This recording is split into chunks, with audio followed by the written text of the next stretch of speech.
mempromosikan pendidikan Indonesia di kancah internasional, Universitas Padjadjaran mengadakan Ambassador Talk on Higher Education in ASEAN sebagai lanjutan dari rangkaian ASEAN Higher Education Conference Rabu 1 November di Balai Sawala Universitas Padjadjaran, menghadirkan para duta besar dari berbagai negara yang membahas tentang peran, tantangan, dan peluang pendidikan tinggi dalam komunitas ASEAN.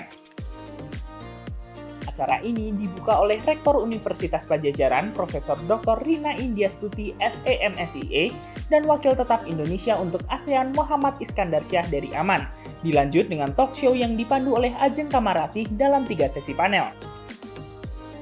Pendidikan tinggi merupakan hal yang vital agar mampu berkembang di kancah internasional, dengan membekali masyarakat kemampuan yang tepat agar produktif dan dapat memaksimalkan potensi yang ada. Hal itu dapat diraih dengan banyaknya pilihan bidang keahlian di universitas. Harapannya, daerah yang tertinggal dapat diberikan akses yang merata. I think education is one of the most important factors that would ensure the success of us implementing all the SDG goals. I think not just in Indonesia, but everyone in this region have to contribute to that.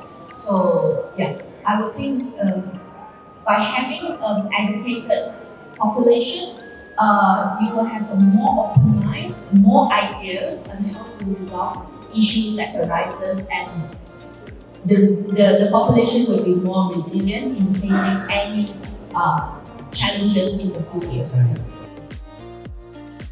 Acara ini juga membahas tentang tantangan dan peluang di masa sekarang. Tuntutan industri dan pekerjaan yang semakin spesifik membuat para lulusan harus beradaptasi terhadap teknologi.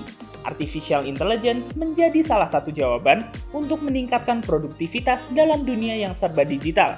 Diharapkan industri juga mendukung pendidikan dengan bekerja sama dengan instansi pendidikan terkait, salah satunya dengan cara memberikan beasiswa atau kesempatan magang. Rektor Universitas Padjadjaran sebut kerjasama antar negara di bidang pendidikan menjadi salah satu bentuk memperluas jaringan di negara-negara ASEAN, seperti pertukaran pelajar dan beasiswa bagi mahasiswa luar negeri dan sebaliknya. Punya scholarship untuk negara ASEAN, khususnya ya, negara ASEAN yang memang perlu membutuhkan scholarship. Kami berikan scholarship misalnya untuk mahasiswa di Laos, Kamboja, Myanmar, Timor Leste, 4 negara. Kami sediakan scholarship untuk mereka bisa belajar di rumah dengan beasiswa. Wakil Tetap Indonesia untuk ASEAN dari Aman menambahkan perlunya kolaborasi riset di negara-negara ASEAN serta peran instansi terkait dalam mendukung kerjasama antar pendidikan tinggi. Tentunya kita di ASEAN sangat mengharapkan itu bisa dilaksanakan, namun spesifik implementasinya tentunya kita kembalikan lagi kepada pertama kementerian atau lembaga yang menangani pendidikan tinggi, dalam hal ini Kemdikbud. Itu ada mekanisme ASEAN juga, kemudian juga universitasnya sendiri, bagaimana mereka bisa membangun kerjasama itu. Jadi intinya peluang dan potensi kerjasama antar universitas itu tetap ada dan terbuka, tinggal bagaimana pemerintah bisa membuka jalan untuk universitas melakukan hal itu. Universitas Padjadjaran memiliki program beasiswa magister untuk mahasiswa ASEAN dalam mewujudkan inklusivitas pendidikan di kawasan ASEAN.